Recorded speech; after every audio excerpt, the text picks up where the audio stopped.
पुराने ज़माने की बात है। किसी मुल्क में एक बहुत नेक और सीधी सादी बुढ़िया रहती थी। इसके 2 बेटे थे। बड़े बेटे का नाम बबलू था, जो कारोबार के सिलसिले में कहीं परदेश चला गया था, और छोटे बेटे का नाम फजलू था, जो इसके पास रहता था। वही इसकी देखभाल भी करता था। खुदा का करना ऐसा हुआ कि एक दिन फजलू बीमार पड़ गया। बहुत इलाज करवाया, लेकिन कोई फायदा ना हुआ, और आखिरकार वह अल्लाह को प्यारा हो गया। बुढ़िया बेचारी पर गम का पहाड़ टूट पड़ा। अब इसकी देखभाल करने वाला कोई न था। इसने अपने परदेसी बेटे बबलू को एक खत लिखा और अपनी हालत और फजलू की मौत की खबर भिजवाई। इससे पहले कि बबलू की तरफ से कोई जवाब आता, एक दिन एक मुसाफिर इस बुढ़िया के पास आया और बोला, दादी अम्मा, मैं बहुत दूर से आया हूँ और थक कर चूर हो चुका हूँ। ऊपर से रात भी होने को है। अगर इजाजत दे तो ये रात मैं आपके घर ही ठहर जाऊं। बुढ़िया बोली, आ जाओ बेटा, क्या हर्ज है, रात ही तो रहना है, कौन सा घर उठाकर ले जाओगे। वैसे कहाँ से आए हो तुम? उस मुसाफिर ने जवाब दिया, मैं किसी दूसरी दुनिया से आ रहा हूँ। सरसरी तौर पर दूसरे दुनिया की मुराद मुसाफिर के लंबे सफर की थी, लेकिन बुढ़िया बेचारी, जो बहुत ही सादा थी और इसके दिलो दिमाग पर बेटे की मौत का असर था, इसीलिए वो गौर से उस मुसाफिर को देखने लगी, क्योंकि अपने दिल को समझाने के लिए वो भी अक्सर यही कहा करती थी कि इसका बेटा अब दूसरी दुनिया में चला गया है। मुसाफिर की जुबान से दूसरी दुनिया का नाम सुनकर फौरन उसे अपने मरहूम बेटे की याद आ गई और एक सर्द आ भर कर बोली, बेटा, क्या तुम सचमुच दूसरी दुनिया से आ रहे हो?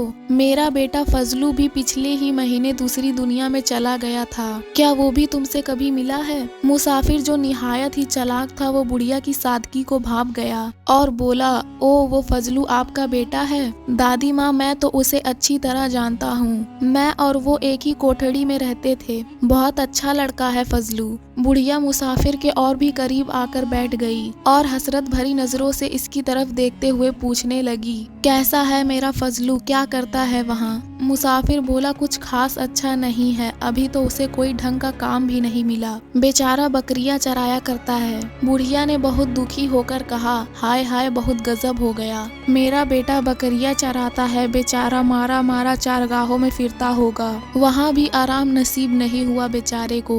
बुढ़िया के दुख में और भी इजाफा करने के लिए मुसाफिर ने कहा, बिल्कुल अम्मा, बेचारा सर झाड़ मुंह फाड़ मारा मारा फिरता है, कपड़े भी तार तार हो गए हैं बेचारे के। ये सुनकर बुढ़िया का दिल भर आया। उसने मुसाफिर से पूछा, तुम कब वापस जाओगे बेटा? मुसाफिर ने जवाब दिया, माँ जी, परसों मुझे वहाँ पहुँचना है। बुढ़िया कहने लगी, तो फिर मेरा एक काम कर दो, मेरे पास 40 गज कपड़े का एक थान रखा है, तुम वो थान और कुछ रुपए मेरे फजलू को दे देना, और इसके साथ 50 रुपए नकद भी देती हूँ। मुसाफिर ने रात बड़े आराम से गुजारी और सुबह होते ही बुढ़िया का सफाया करके चलता बना। कुछ ही दिनों बाद बुढ़िया का बड़ा बेटा भी परदेश से लौट आया। आते ही पहले तो माँ बेटा दोनों एक दूसरे के गले मिलकर खूब रोए। फिर फजलू की अचानक मौत पर अफसोस का इजहार किया। एक दिन बातों बातों में माँ ने अपने बेटे को बताया कि बेटा, जब तुम नहीं आए थे तो दूसरी दुनिया से एक आदमी एक रात गुजारने के लिए हमारे घर आया था। उसने तुम्हारे भाई फजलू के बारे में मुझे सब कुछ बताया। दूसरी दुनिया में वो आदमी और फजलू एक ही कोठड़ी में रहते हैं। बता रहा था कि फजलू अभी तक तो बकरियां ही चराता है। बेचारे के कपड़े भी फट गए हैं। मैंने एक थान कपड़ा और 50 रुपए नगद फजलू के लिए इसके हाथ भेज दिए हैं। बुढ़िया की ये बातें सुनकर बबलू चौंक पड़ा। घाट घाट का पानी पीकर वो अब इतना सीधा नहीं रहा था।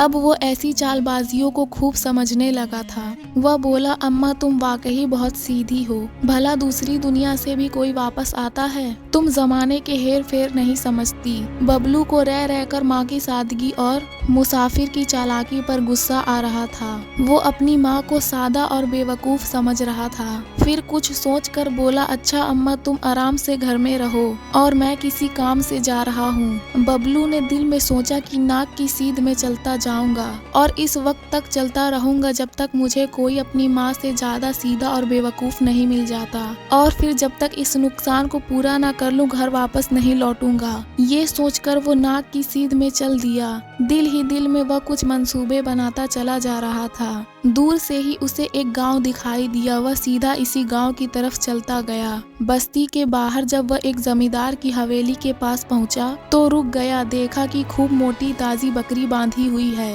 पास ही इसके 3 खूबसूरत मेमने बैठे हैं। बबलू भी वहीं घुटने टेक कर जमीन पर बैठ गया और बकरी को झुक झुक कर सलाम करने लगा। कमरे की खिड़की से जमींदार की बीवी ये सारा तमाशा देख रही थी। इसने नौकरानी को बुलाकर कहा, जरा बाहर जाकर देखो कि वो आदमी हमारी बकरी को इस तरह झुक झुक कर सलाम क्यों कर रहा है। नौकरानी ने जाकर पूछा, ए भले आदमी, ये हमारी बकरी तुम्हारी क्या लगती है जो तुम उसे इस तरह सलाम करते जा रहे हो। बबलू ने जवाब दिया, ए बीबी, इसी की तलाश में तो मैं मारा मारा फिर रहा था। जिसे तुम बकरी समझ रही हो वही तो मेरे बीवी की रिश्तेदार है। कल मेरे लड़के की शादी है। सभी रिश्तेदारों को दावत दी जा चुकी है। सिर्फ इसी का एक पता नहीं चलता था। मैं उसे अभी शादी में आने के लिए दावत देने आया हूँ। अगर मालिकिन साहिबा इजाजत दे दे तो मेरी और मेरी बीवी की तरफ से गुजारिश है कि ये भी अपने बाल बच्चों के समेत शादी की रौनक बढ़ाने के लिए तशरीफ लाए। नौकरानी ने जाकर मालकन को बताया तो वो दोनों खूब हंसी कि ये शख्स भी कितना बेवकूफ है जो एक बकरी जैसे जानवर को अपनी बीवी की रिश्तेदार समझ रहा है और साथ अपने बड़े लड़के की शादी पर मधु कर रहा है। अच्छा होगा कि उसे और भी बेवकूफ बनाया जाए ताकि दूसरे लोग भी इसकी बेवकूफी पर हंसे। मालकन ने फौरन नौकरानी के जरिए कहला भेजा कि अगर ये इसकी रिश्तेदार है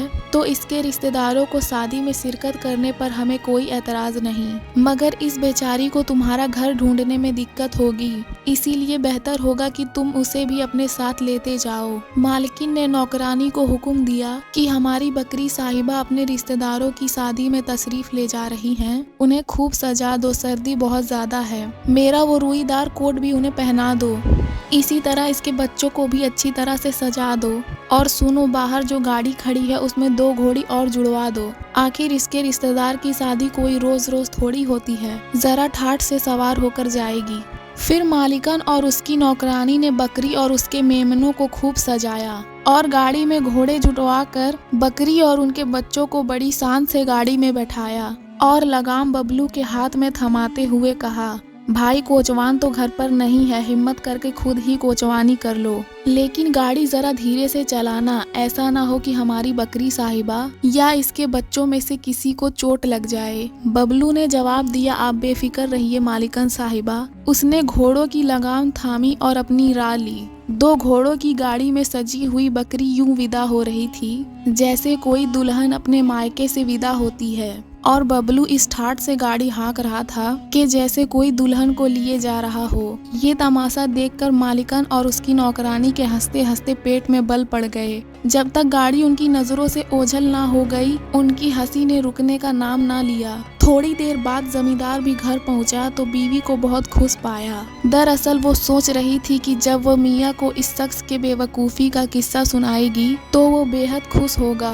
किस्सा शुरू करने से पहले मालिकन ने जब नौकरानी की तरफ देखा तो इसके होठों पर भी वही शरारत भरी मुस्कुराहट खेल रही थी। फिर क्या था, मालिकन कहके लगा लगा कर हंसने लगी। मारे हंसी के इसका बुरा हाल था। इसकी हंसी जब जरा सी धीमी पड़ी तो जमींदार ने पूछा कि आखिर बात क्या है, मैं भी तो सुनूं। बीवी ने कहा, आज तो कमाल ही हो गया, कितना मजा आ रहा था, तुमने तो देखा ही नहीं कि कैसे एक अजीबोगरीब बेवकूफ यहाँ आया था और घुटने टेक टेक कर हमारी बकरी के सामने बहुत देर तक ऐसे झुका रहा जैसे कोई अकीदतमंद अपने रूठे हुए पीर को मनाता है। वह बार बार उसे झुक झुक कर सलाम कर रहा था। पूछने पे बोला कि ये बकरी साहिबा इसकी बीवी की रिश्तेदार हैं और वो उसे अपने लड़के की शादी में शिरकत की दावत देने आया है। ये कहते कहते बीवी तो हंसी चली जा रही थी मगर जमींदार को गुस्सा आ रहा था। जमींदार ने कहा, हाँ हाँ मैं समझ गया तुमने क्या किया होगा, तुमने बकरी और इसके मेमनों को इस अजीब आदमी के हवाले कर दिया होगा, यही किया है ना तुमने। मालिकन बोली, बिल्कुल यही तो किया है हमने, बल्कि उसे और ज्यादा बेवकूफ बनाने के लिए बकरी को खूब सजाया और उसे अपना रुईदार लाल कोट भी पहना दिया। इसी तरह इसके बच्चों को भी सजा कर 2 घोड़ी वाले बग्गी में भेजा है। तुम भी जरा देखते तो मजा आ जाता किस ठाठ से अपने रिश्तेदार के साथ जा रही थी बकरी साहिबा। जमींदार बोला, बस बस रहने दो, क्या इसके रिश्तेदार का भी कुछ अता पता पूछा है तुमने? बीवी ने जवाब दिया, नहीं, ये तो हमने पूछा ही नहीं। जमींदार बोला, तो इसका मतलब ये है कि बेवकूफ वो नहीं था, बल्कि वो तुम सबको बेवकूफ बना गया है। जमींदार को अपनी बीवी पर बहुत गुस्सा आ रहा था। जमींदार ने अपनी बीवी से जल्दी से पूछा किधर गया है वो। बीवी ने उंगली से इशारा करते हुए बताया इधर को। जमींदार ने फौरन अपना घोड़ा तैयार किया और इसका पीछा करने लगा। बबलू को पहले ही सुबह था कि अगर जमींदार को पता चल गया तो वो जरूर इसका पीछा करेगा। रफ्ता रफ्ता उसे महसूस होने लगा कि जैसे कोई शख्स इसका पीछा कर रहा हो। इसने अपने घोड़ों का रुख एक घने जंगल की तरफ मोड़ दिया। घोड़ों और गाड़ी को झाड़ियों की आड़ में खड़ा करके खुद जंगल से बाहर आया और अपनी टोपी उतार कर जमीन पर ऊंधी रखकर बैठ गया। इतने में जमींदार भी उधर से आ निकला।